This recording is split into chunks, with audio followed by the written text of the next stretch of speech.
ఓం నమో భగవతే వాసుదేవాయ. అందరికీ నమస్కారం. ఈరోజు మనం శ్రీమద్ భాగవత కథామృతంలో 4వ స్కందంలో 6వ అధ్యాయం చూద్దాం.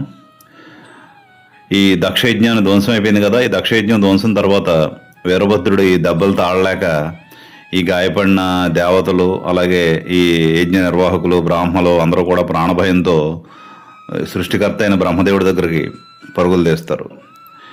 బ్రహ్మదేవుడి దగ్గరికి వెళ్ళి తమకు జరిగిన పరాభవాన్ని, అలాగే దక్షుడు మరణాన్ని కూడా ఏకరువు పెడతారు. వాళ్ళ మాటలో ఉన్న బ్రహ్మదేవుడు, అక్కడే ఉన్న శ్రీ మహావిష్ణువు కూడా ఇలా అంటారు: దేవతలారా, పరమశివుడికి యజ్ఞభాగం ఇవ్వకుండా అవమానించి మీరు చాలా పెద్ద తప్పు చేశారు. ఆయన సకల లోకాలకు ప్రభువు.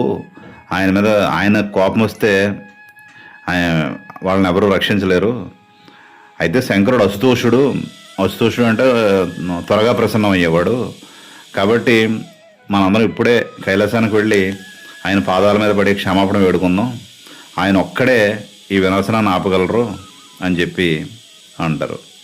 అప్పుడు బ్రహ్మదేవుడు నాయకత్వంలో ఈ దేవతలు, పితృదేవతలు, మునులు అందరూ కలిసి పరమశివుడి నివాసమైన కైలాస పర్వతానికి బయలుదేరతారు.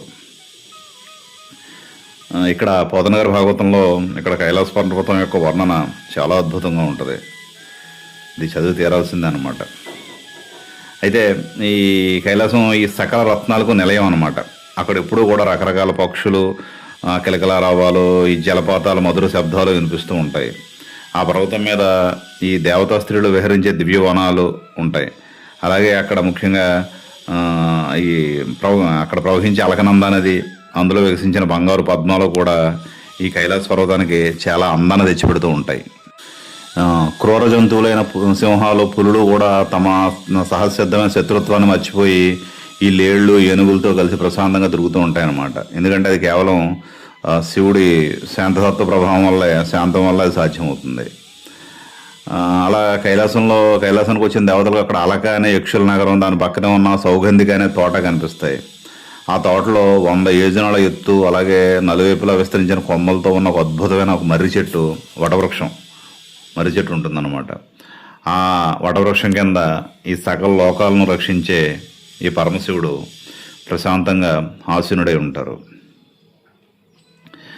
అక్కడ పరమశివుడు దివ్యమంగళ స్వరూపాన్ని దర్శించుకుంటారు అందరూ, బ్రహ్మదేవుడితో సహా అందరూనే.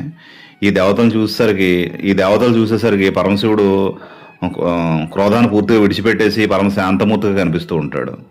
అలా పరమ శాంతమూర్తి అక్కడ సనత్ కుమారులు మొదలైన మహామునులకు ఆత్మజ్ఞానాన్ని ఉపదేశిస్తూ ఉంటారనమాట. ఆయన ఎడమతొడ మీద కుడి పాదాన్ని ఉంచి, అంటే వీరాసనంలో ఉంచి, చేతితో జ్ఞానముద్రను ధరించి పరమ ప్రశాంతంగా వాళ్ళకి ఆత్మజ్ఞానాన్ని బోధిస్తూ ఉంటారు వీళ్ళు వెళ్ళేసరికి. అంటే లోక కళ్యాణం కోసం తపస్సు చేసే ఆ త్రినేత్రుని చూడగానే బ్రహ్మదేవుడు, ఇతర దేవతలు కూడా భక్తితో సాష్టాంగ నమస్కారం చేస్తారు. శివుడు కూడా వెంటనే లేచి వచ్చి తన తండ్రి బ్రహ్మదేవుడికి, అలాగే ఇతర పెద్దలకు ఎదురేగి మర్యాదలు చేస్తారు. చేసి అప్పుడు బ్రహ్మదేవుడు రెండు చేతులు జోడించి ఈ పరమశివుడిని స్తుతిస్తారు. ఓ దేవా, నువ్వు సృష్టి, స్థితి, లయలకు మూలకారకుడివి. యజ్ఞయాగాలు సఫలం కావాలన్నా, అలాగే వాటి ఫలితాలు దక్కాలన్నా కూడా నీ అనుగ్రహం తప్పనిసరిగా ఉండాలి.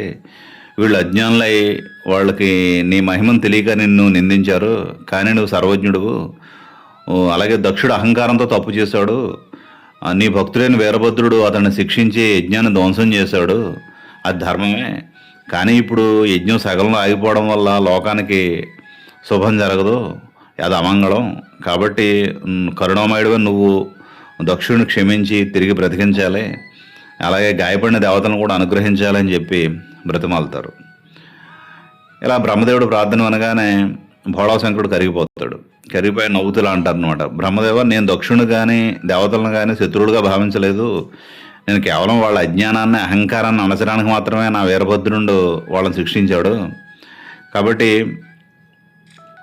ఈ వీరభద్రుడి చేతిలో మరణించిన దక్షుడి శరీరం ఇంకా యజ్ఞశాలలోనే ఉంది కదా, అతని తల అగ్నిలో కాలిపోయింది కదా. కాబట్టి యజ్ఞ పశువుగా ఉన్న మేక తలను అతను అంటించి అతను బ్రతికిస్తాను.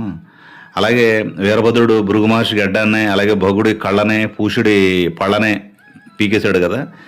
అందుకని భృగు మహర్షికి మేక గడ్డాన్ని, అలాగే భగుడికి మిత్రదేవత కళ్ళను, పూషుడికి యజ్ఞం చేసేవారి పళ్ళను ప్రసాదిస్తున్నాను.